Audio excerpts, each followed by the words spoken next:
साथियों, मैं सुरेंद्र कुमार सुमन आज मैं पुनः दूसरा वीडियो डीएलएड क्वेश्चन को लेकर के आया हूं, जो काफ़ी इम्पोर्टेंट है साथियों। इसमें मोस्ट इम्पोर्टेंट 25 क्वेश्चन को मैं लेकर आया हूं। चलिए मैं शुरू करता हूं, आप भी इसको ध्यान से पढ़िएगा साथियों। समृद्धि जैविक परिवर्तन है, ये तो बिल्कुल सही है। नेक्स्ट है समृद्धि की प्रवृत्ति परिमाणात्मक होती है, ये भी सही है। समृद्धि एक विशिष्ट अवस्था तक ही घटित होती है, ये भी सही है। यानी कहने का मतलब सभी सही है। नेक्स्ट क्वेश्चन है, जोन्स ने विकास प्रक्रिया को कितने चरणों में विभक्त किया है? तो साथियों, जोन्स ने विकास प्रक्रिया को 3 चरणों में विभक्त किया है। वह मनोवैज्ञानिक जिसने विकास प्रक्रिया को 5 भागों में विभक्त किया है, वह कौन है? तो साथियों, वह हरलॉक महोदय हैं, जिसने मनोवैज्ञानिक विकास की प्रक्रिया को 5 वर्गों में विभक्त किया है। नेक्स्ट क्वेश्चन है, हरलॉक द्वारा विकास की प्रक्रिया किया गया वर्गीकरण कौन सा है? तो साथियों, उसने जो किया है वो ऑप्शन नंबर ए ही है आपका, गर्भावस्था, नवजात अवस्था, शैशवावस्था, बाल्यावस्था एवं किशोरावस्था। तो साथियों, ये हरलॉक के द्वारा विकास की 5 प्रक्रिया का वर्गीकरण किया गया है। नेक्स्ट क्वेश्चन है, विकास के मुख्यतः कितने पक्ष हैं? तो साथियों, विकास के मुख्यतः 6 पक्ष होते हैं, ये याद रखिएगा, बहुत इंपॉर्टेंट क्वेश्चन है। नेक्स्ट क्वेश्चन है, जब बालक अपने आसपास मौजूद व्यक्तियों के साथ संबंध स्थापित करने की क्षमता प्राप्त कर लेता है तो कहा जाता है कि उसका सामाजिक विकास हो रहा है, संवेगात्मक विकास हो रहा है।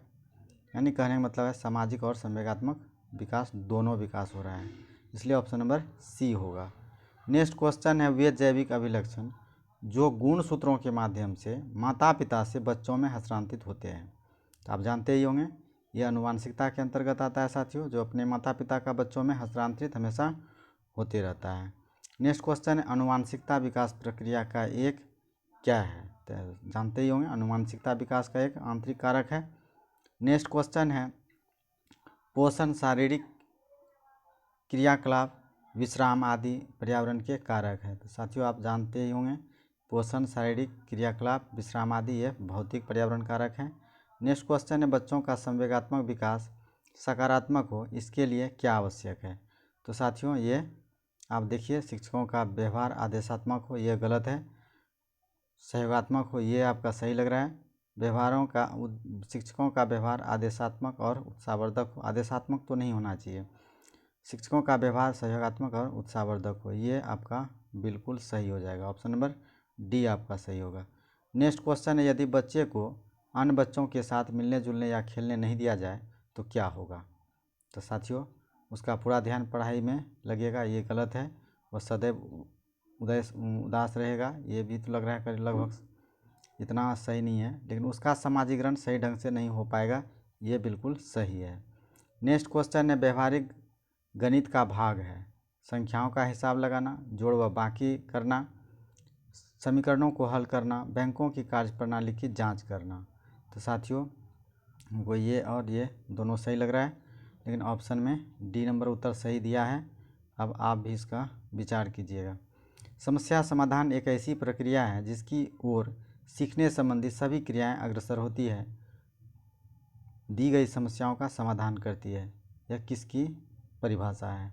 साथियों, ये योकम और सिम्पसन का दिया हुआ परिभाषा है। नेक्स्ट क्वेश्चन, विद्यार्थी गणित की संकल्पनाओं और सिद्धांतों के अर्थ को समझता है, यह अधिगम के किस उद्देश्य की प्राप्ति है? तो साथियों, यह आप समझते ही होंगे कि विद्यार्थी गणित की संकल्पनाओं को और उसके सिद्धांतों के अर्थ को समझता है, तो इसका मतलब सीधा हो जाएगा, ये अवबोधन से है। नेक्स्ट क्वेश्चन है, तर्क प्रधान विधि है। तो साथियों, आप देख सकते हैं, खोज विधि नहीं हो सकता है, आगमन नहीं होगा, व्याख्यान नहीं होगा, लेकिन ये विश्लेषण विधि निश्चित तौर पर होगा। तर्क प्रधान विधि विश्लेषण विधि को ही कहा जाता है। नेक्स्ट क्वेश्चन है, रेखा गणित का संबंध किससे है? तो संख्याओं से, अंकों से, प्रतीक चिन्हों से, ये तीनों गलत हो जाएगा। प्रसार और विस्तार से आपका सही हो जाएगा। नेक्स्ट क्वेश्चन है साथियों, गणित शिक्षण की मुख्य विधि क्या है? तो आप जानते ही होंगे, व्याख्यान, प्रदर्शन, आगमन, निगमन, ये सभी गणित की विधियां हैं। नेक्स्ट क्वेश्चन है साथियों, गणित शिक्षण में अभ्यास कार्य का निम्न में से क्या महत्व नहीं है। तो साथियों आप ध्यान दीजिए, निपुणता एवं कुशलता प्राप्त करने के लिए गणित संबंधी कुशलताओं का विकास होना, एकाग्रता एवं आत्मविश्वास के विकास हेतु, व्यवसाय कुशलता प्राप्त करने हेतु। तो इसमें चारों में से सबसे ज़्यादा सटीक उत्तर ऑप्शन नंबर डी लग रहा है, इसलिए ऑप्शन नंबर डी ही आपका सही भी होगा। नेक्स्ट क्वेश्चन है, कौन सा गुण शिक्षकों में नहीं होना चाहिए। तो साथियों ये आपका गणित विषय का उपयुक्त ज्ञान, ये तो होना ही चाहिए। अभ्यास कार्य को अधिक महत्व देना, ये भी होना चाहिए। पक्षपात रहित व्यवहार, ये भी होना चाहिए।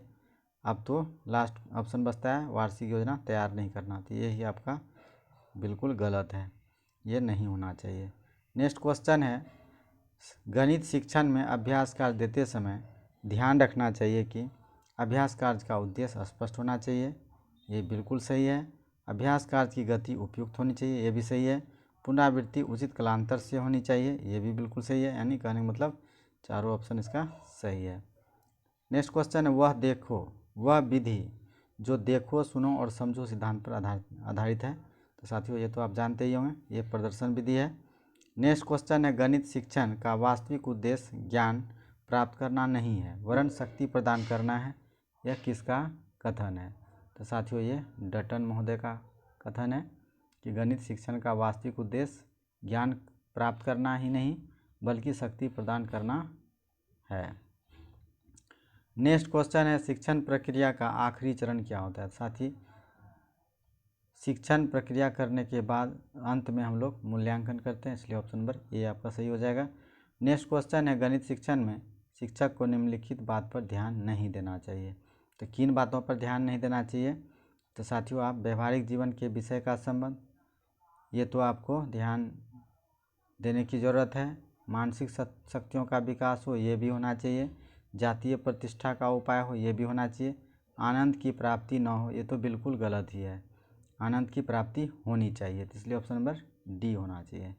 नेक्स्ट क्वेश्चन है, अंकगणित का महत्व है क्या है। घरेलू कार्य हेतु, मजदूरी व्यवसाय हेतु, व्यवहारिक उपयोग हेतु, यानी ये सभी उत्तर सही हो जाएगा। साथियों इसका उत्तर को भी मैं प्रिंट किया हूँ, आप इससे भी मिलान कर सकते हैं। इसी के साथ मेरा वीडियो समाप्त होता है। नमस्कार, धन्यवाद।